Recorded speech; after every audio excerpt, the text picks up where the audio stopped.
What is hotlink protection and how to set it in Cpanel? Hotlink protection prevents unauthorized users from using our website content, like our site's image files, audio files, or video files. When anyone embed our website content, like image links, audio links, or video links, our bandwidth and server resources are being used. So let's see how to prevent it by setting up hotlinks in Cpanel. First, we need to log into Cpanel with Cpanel login username and password information. Next, Hotlink Protection section can be found under Files tab or under Securities tab. In my case it's Securities tab.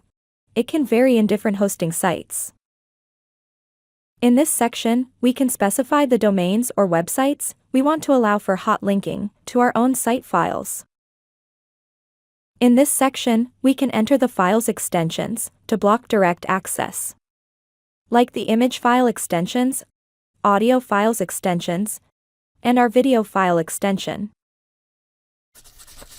In this section, we need enter the redirect to website URL link. What this does is, when anyone hotlinks to our website files, like the image link, audio link, or video links, when they are entered in the browser, they will be redirected to website URL link mentioned here. This will discourage users from hotlinking to our website content. I hope this video will be helpful to you. Please subscribe to my channel and click the bell icon to get updates when I add new content.